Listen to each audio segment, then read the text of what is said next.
오늘 수요치유 신학의 제목은 막연함을 넘어서는 신앙입니다. 본문은 마태복음 17장 14절에서 21절, 저는 칠성교로 담당하는 정용식 목사입니다. 한 해를 시작하면서 가장 많이 사용한 말 중에 하나가 어쩌면 막연하다라는 말일 겁니다. 막연하다라는 말은 명확하지 않은 상태, 즉 경계가 흐릿하고 고정되지 않은 상황을 의미합니다. 직장에서도 그렇고 또한 가정에서도 또한 교회에서도 그렇습니다. 그토록 바라던 직장에 취업을 하고 또한 출가를 하고 결혼을 하고 자녀를 낳고 또한 교회에서 순종하는 마음으로 여러 가지 일들을 감당하지만 참 막연합니다. 인간은 본능적으로 확실한 것을 원하고 또한 현실 속에서는 그렇지 않음을 또 경험하게 됩니다. 계획은 있지만 모든 일이 뜻대로 되지 않습니다. 불안정한 미래, 명확하지 않은 방향, 통제할 수 없는 그런 상황들을 늘 마주합니다. 정보는 많습니다. 그런데 오히려 그것이 우리를 더 혼란스럽게 합니다. 지난주에 보셨던 여호수아 1장에서 보면 모세의 죽음 이후에 여호수아는 이스라엘의 새로운 지도자가 됩니다. 여러분, 여호수아는 어떤 인물입니까? 이미 12명의 정탐꾼 중에 한 명이었고 상황이 아닌 주님을 보았던 사람입니다. 사실에 대한 보고가 아니라 사실을 해석하는 믿음이 탁월했던 사람입니다. 아말렉과의 전쟁에서는 모세가 손을 들고 기도할 때 여호수아는 최전방에서 아말렉을 싸워 이긴 또 전쟁에 능한 사람이기도 했습니다. 그런데 여호수아 1장에서 그런 여호수아에게 주시는 주님의 말씀은 무엇이었습니까? 여호수아 1장 6절에 강하고 담대하라, 7절에 오직 강하고 극히 담대하여, 9절에서도 강하고 담대하라, 두려워하지 말고 놀라지 말라. 거듭하면서 강하고 담대하라 말씀하신 이유가 무엇입니까? 여호수아에게 지금 두려움이 있다는 겁니다.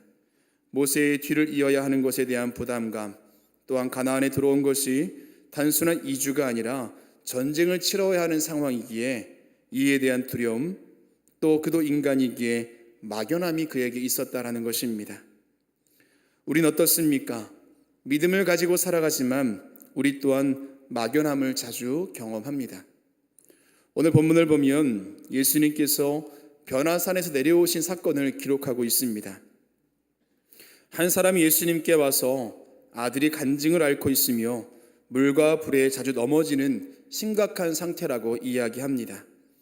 이미 예수님의 제자들에게 아이를 고쳐달라고 했지만 제자들이 고치지 못했다고도 이야기하고 있습니다. 예수님께 제자들에게 믿음이 없고 패역한 세대여라고 말씀하시며 제자들을 책망하십니다. 그리고 예수님께서 아이에게서 귀신을 쫓아내시고 즉시 그 아이는 고침을 받았습니다. 제자들이 예수님께 따라와서 묻습니다. 왜 우리는 귀신을 쫓아내지 못했습니까? 예수님께서는 믿음이 적기 때문이라고 말씀하시며 겨자씨 하나일 만한 믿음이 있으면 산을 옮길 수 있다라고 가르쳐 주셨습니다.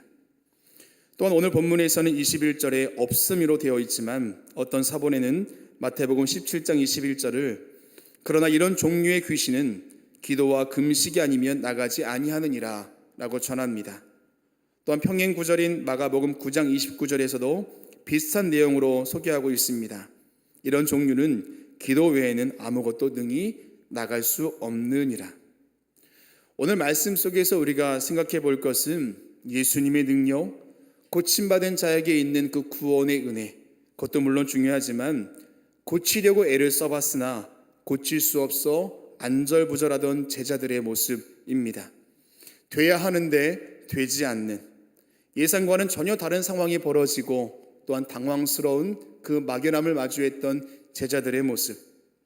오늘날 우리도 믿음 가지고 애를 쓰며 살아가지만 뜻대로 되지 않고 오히려 예상과는 전혀 다른 길로 흘러가는 우리의 삶, 그래서 마주하는 당황스러움 또한 막연함. 오늘 말씀을 통해서 우리의 그 막연함을 넘어서는 우리의 신앙의 모습이 무엇인지 함께 은혜를 나누고 기도의 제목을 얻고자 합니다. 첫 번째는 과거의 경험을 의지하지 말라입니다. 과거의 경험을 의지하지 말라. 흔히 기성세대가 자신이 지나온 경험을 이야기할 때 사용하는 말이 나 때는 말이야 라는 이 말입니다. 그런데 이 말은 종종 꼰대 문화라고 비판받기도 하지만 과거를 회상하면서 오늘을 바라보는 것이 얼마나 귀한 일인지 모릅니다. 과거의 경험은 시간이 지나도 변하지 않는 특별한 교훈이 있기 때문에 그렇습니다. 욥기 12장 12절 말씀에 늙은 자에게는 지혜가 있고 장수하는 자에게는 명철이 있느니라 라고 말하고 있습니다. 경험은 단순한 정보가 아니라 삶의 실질적인 지혜를 제공합니다. 또한 삶의 방향을 결정하는 중요한 요소가 되기도 하는데요. 같은 실수를 반복하지 않을 수 있게 하고 때론 실패했더라도 그 경험이 성장의 기회가 되기도 합니다. 그러나 우리의 경험에는 늘 한계가 있고 또 불완전합니다. 그 경험이 오늘의 정확한 답이 될 수 없다라는 겁니다. 미국의 심리학자이자 작가인 애덤 클랜트의 책 확실성의 종말에서는 우리는 과거의 경험을 바탕으로 미래를 예측하려 하지만 그러한 예측은 종종 실패한다. 왜냐하면 세상은 변하고 있으며 과거의 성공이 반드시 미래의 성공을 보장하지 않기 때문이다 라고 이야기합니다. 과거에 성공했던 방법이 반드시 오늘날 통하는 게 아니다라는 겁니다.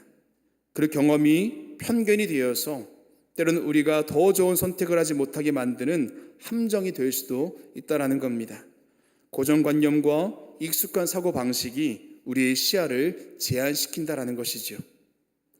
오늘 본문과 동일한 상황을 기록한 마가복음 9장 14절 이하에 보면 이에 그들이 제자들에게 와서 보니 큰 무리가 그들을 둘러싸고 서기관들이 그들과 더불어 변론하고 있더라 라고 전합니다. 예수님께서 변화산에서 내려오셨을 때 수많은 사람들 사이에서 제자들이 변론하고 있었다라고 전합니다.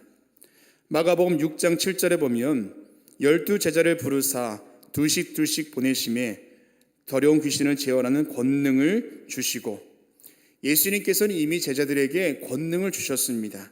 그리고 이어지는 13절에서 많은 귀신을 쫓아내며 많은 병자에게 기름을 발라 고치더라라고 전합니다. 예수님께 제자들에게 권능을 주셨고 또 실질적으로 제자들은 그 권능을 통해서 사람들을 고치기도 했다라는 겁니다. 근데 문제는 무엇입니까? 지금은 고치지 못하고 있다라는 거죠. 여러분, 지금 벌어지고 있는 상황은 논쟁입니다. 일방적으로 의견 또한 비난을 하고 있고 듣는 것이 아니라 지금 대화를 주고받고 있다라는 거죠. 어떤 내용이었을까요? 예전에는 됐는데 지금은 안 되고 있다. 이런 말이 오고 가고 있지 않았겠습니까? 제자들이 지금 의지하는 것은 무엇입니까? 바로 과거의 경험이라는 것입니다. 고친 적이 있던 과거의 모습, 거기에 머물러 있다라는 거죠. 과거의 성공이 오늘의 성공이 될 수 없다라는 겁니다. 오늘날 우리는 어떻습니까? 과거의 우리의 은혜, 우리의 역사, 우리가 했던 모든 일들이 오늘날 동일하게 적용되고 있습니까? 또는 거기에 의지한 채 실패와 좌절을 경험하고 있지는 않습니까?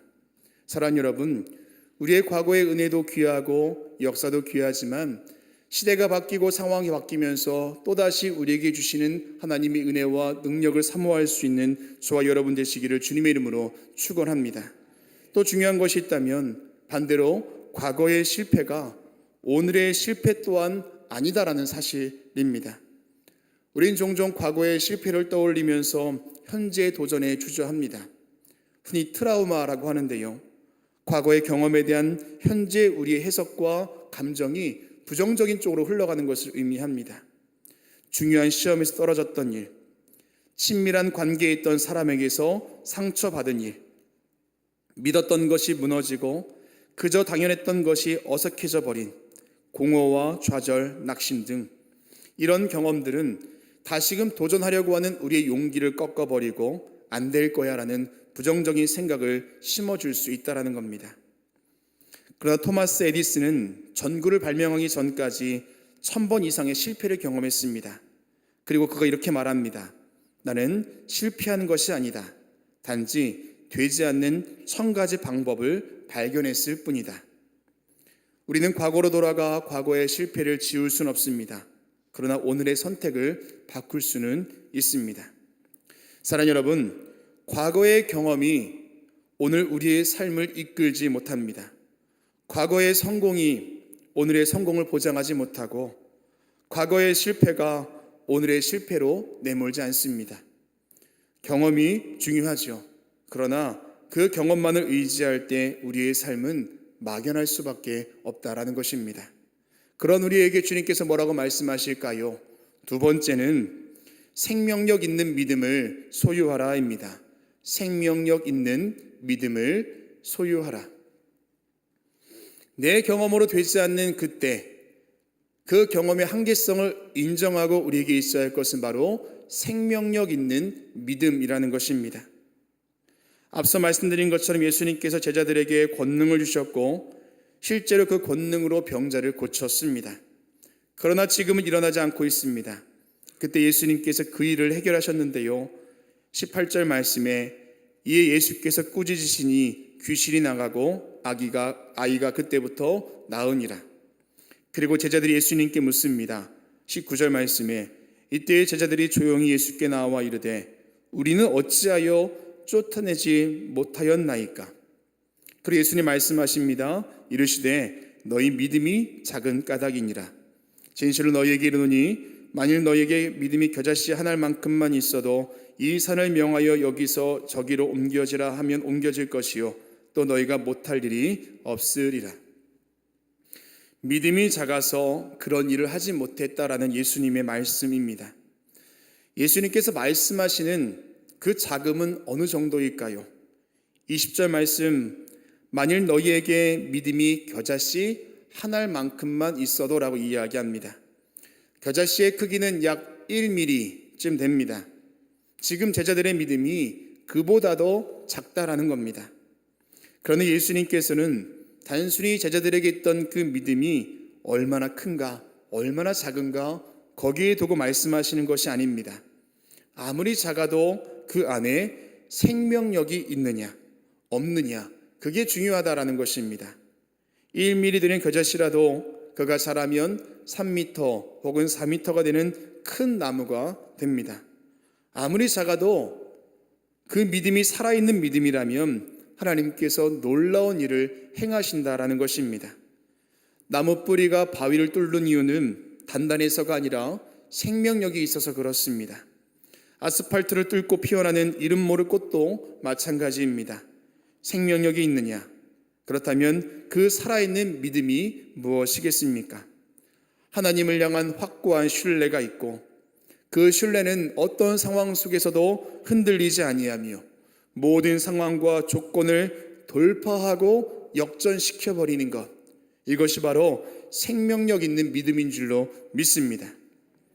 C.S. 루이스의 책 순전한 기독교에서는 믿음이란 단순한 감정이 아니라 하나님의 약속을 끝까지 붙드는 것이다 라고 말합니다.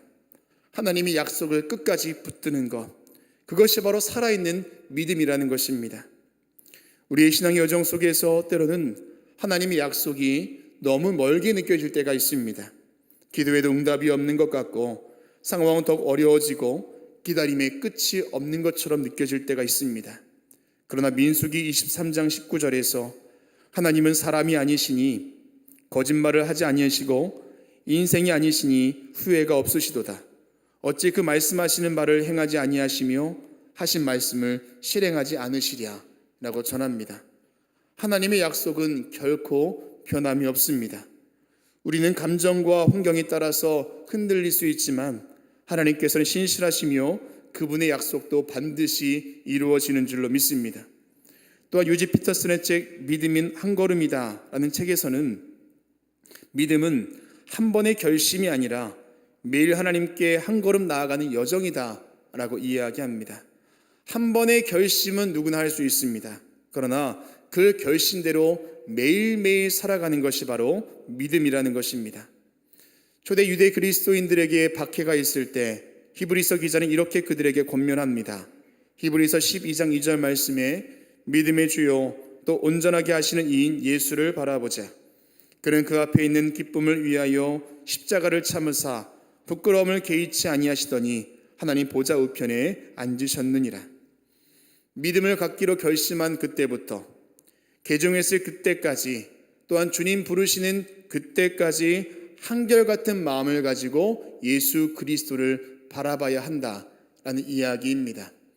예수님께서 그것을 위하여서 기꺼이 참으셨던 그때 일처럼 우리 또한 지금 마주하고 있는 어려움과 고난과 박해를 참고 견디며 끝까지 걸어가야 한다라는 히브리서 기자의 권면입니다. 그게 바로 살아있는 믿음인 줄로 믿습니다. 사랑하는 여러분, 저와 여러분의 믿음은 살아있으십니까? 하나님의 살아계심은 우리가 너무 잘 알고 있고 또한 경험을 하는데요, 과연 내 믿음도 살아있는가를 늘 점검하는 저와 여러분 되어야 할 줄로 믿습니다.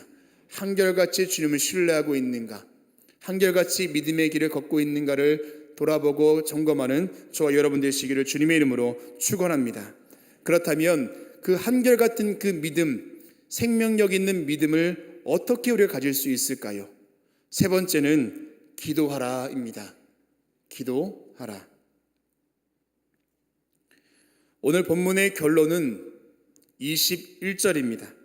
우리 성경에는 21절에 없음이라고 되어 있습니다. 여러분, 사실 겨자씨 한 알만큼의 믿음이 너희에게 없다라는 예수님의 말씀 앞에 제자들은 실제로 아무 말도 할 수 없었을 겁니다. 그래서 이 없음 자체도 우리에게 주는 또 영적 교훈이 있다라는 겁니다. 근데 앞서 말씀드린 것처럼 어떤 사본에서는 마태복음 17장 21절을 그러나 이런 종류의 귀신은 기도와 금식이 아니면 나가지 아니하느니라, 또 마가복음 9장 29절에서도 이런 종류는 기도 외에는 아무것도 능히 나갈 수 없느니라 라고 전하고 있습니다. 여러분, 기도의 중요성에 대해서는 우리가 너무나 잘 알고 있습니다. 기도는 단순한 종교적 행위가 아니라 살아계신 하나님과의 대화입니다. 기도할 때 사람의 능력을 초월하는 하나님의 능력을 경험할 수 있고 우리와 동행하시는 하나님의 선하심을 느낄 수 있기 때문에 그렇습니다. 헨리 나우엔의 책 믿음의 여정에서는 하나님은 우리를 막연함 속에 두지 않으십니다. 그분은 우리의 삶 속에서 작은 방식으로 끊임없이 말씀하고 계십니다 라고 전합니다. 막연함 속에 살아가는 우리에게 주님은 늘 함께 하신다라는 겁니다. 그 속에 우리를 두지 아니하시고 늘 우리에게 말씀하시며 우리와 동행하신다라고 그가 이야기하는데, 여러분, 이 말이 우리의 고백인 줄로 믿습니다. 그 말씀을 듣는 유일한 방법이 무엇입니까? 바로 기도라는 것입니다. 겨자씨 한 알만큼의 믿음, 그 생명력 있는 믿음, 그 믿음을 통한 놀라운 능력이 기도를 통해 얻어진다라고 오늘 말씀은 이야기하고 있습니다. 그러나 우린 때때로 믿음을 내 힘으로 만들어야 한다라고 생각할 때가 있습니다. 여러분, 물론 우리 믿음을 위해서 우리가 해야 될 의지와 결단이 있습니다. 그러나 성경은 그 믿음이 우리에게서 난 것이 아니요 하나님 주시는 선물이라고 기록합니다. 에베소서 2장 8절 말씀입니다. 우리 한 목소리로 한번 같이 읽어보겠습니다. 너희가 그 은혜를 인하여 믿음으로 말미암아 구원을 받았으니 이것이 너희에게서 난 것이 아니요 하나님의 선물이라. 아멘. 여러분, 생명력 있는 믿음은 하나님께서 저와 여러분에게 주실 선물인 줄로 믿습니다. 그렇다면 우리에게 있어야 할 것이 무엇이겠습니까? 구하고 찾고 두드리며 하나님 주실 그 마음을 갖는 것, 그것이 바로 중요하다라는 것입니다. 그 말씀 의지하여 믿음을 구하는 저와 여러분 되어야 할 줄로 믿습니다. 사랑하는 여러분, 막연한 삶을 살면서 가장 먼저 무엇을 하십니까? 걱정과 불안을 그냥 끌어안고 살아가십니까? 혹은 어느 것 하나 손을 대지 못한 채 그저 무의미한 시간을 보내고 계십니까? 우리 믿음의 사람들은 기도 외에는 답이 없음을 인정하고 하나님 앞에 나와 힘을 구하고 지혜를 구하고 무엇보다 살아있는 믿음을 구하는 저와 여러분 되어야 할 줄로 믿습니다. 하늘을 시작하면서 여전히 막연함이 우리 가운데 있다 할지라도 오늘 말씀처럼 그 막연함을 돌파해내고 넘어서는 신앙을 소유하는 저와 여러분 되시기를 주님의 이름으로 축원합니다. 기도하시겠습니다. 사랑과 은혜의 주님, 오늘 이 밤도 우리와 함께하사 우리의 걸음이 주님 전에 있게 하신 것 감사를 드립니다. 한 해를 믿음으로 시작하였지만 여전히 막연함 가운데 있는 우리의 심령을 만지시고 이를 이겨낼 신앙을 얻게 하여 주시옵소서. 우리의 경험이 아닌 하나님의 능력을 의지하게 하시고 살아있는 믿음을 구하게 하사 넉넉히 승리하는 삶 살게 하여 주시옵소서. 능력의 이름, 치유의 이름, 예수 그리스도의 이름으로 기도합니다. 아멘.